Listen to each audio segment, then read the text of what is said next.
Hello student, welcome back to my laboratory classes. Cardiovascular system के बाद अब मैं लेके आई हूँ हार्ट डिजीज़, जो कि कार्डियोवास्कुलर सिस्टम का ही सेकंड पार्ट है। तो आज हम पढ़ेंगे हार्ट डिजीज़ के बारे में।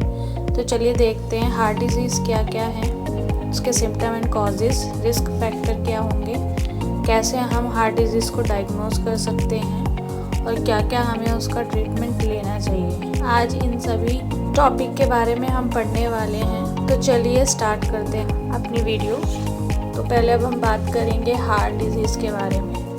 तो हार्ट डिजीज़ बेसिकली जो हमारे हार्ट को अफेक्ट करती है, हार्ट की लेयर को, ब्लड वेसल्स को, उसी को ही हम हार्ट डिजीज़ बोलते हैं। हार्ट डिजीज़ में हमारा कोई भी पार्ट हार्ट का अफेक्ट हो सकता है, जैसे कि ब्लड वेसल्स, कोरोनरी आर्टरी या हार्ट के वाल्व में कोई डिफेक्ट आ जाता है।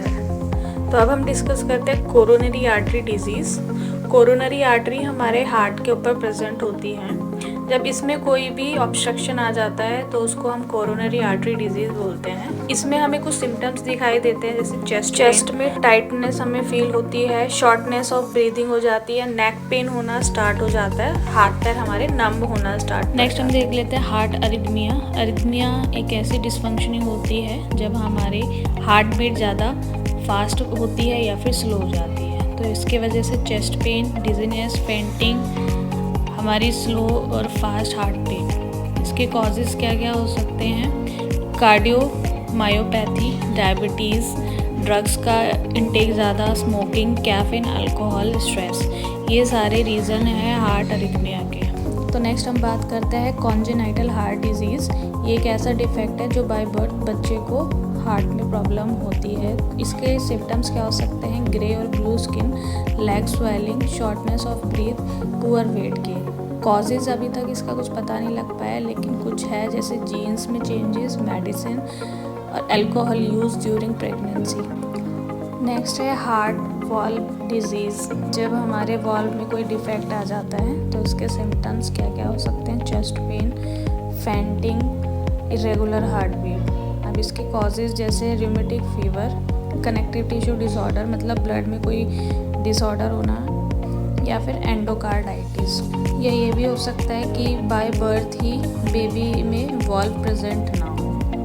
तो चलिए अब पढ़ते हैं रिस्क फैक्टर। इसके रिस्क फैक्टर क्या क्या हैं? Age, obesity, unhealthy diet, smoking, diabetes, या फिर फैमिली हिस्ट्री, किसी की फैमिली में कोई शुरू से ही कोई डिफेक्ट है हार्ट में। तो ये इसके रिस्क फैक्टर हैं। तो चलिए अब बात करते हैं डायग्नोज की। हम ईसीजी से पता लगा सकते हैं, ब्लड टेस्ट से, इकोकार्डियोग्राम से, सीटी स्कैन से, एमआरआई और एंजियोग्राफी। तो ये सारी टेस्ट हम करवा के हार्ट डिजीज़ का डायग्नोज कर सकते हैं या आइडेंटिफिकेशन कर सकते हैं। तो अब बात करते हैं हम ट्रीटमेंट की। तो ट्रीटमेंट के लिए हमें क्या क्या चीज़ें करनी है? स्मोकिंग को छोड़ना पड़ेगा, हेल्दी डाइट स्टार्ट करनी पड़ेगी, एक्सरसाइज हमें ज़्यादा से ज़्यादा करनी है, ठीक है, स्ट्रेस लेवल को अपना मेंटेन करना है या मैनेज करना है, ब्लड प्रेशर को कंट्रोल करना है और अपनी मेडिसिन टाइम टू टाइम लेनी है।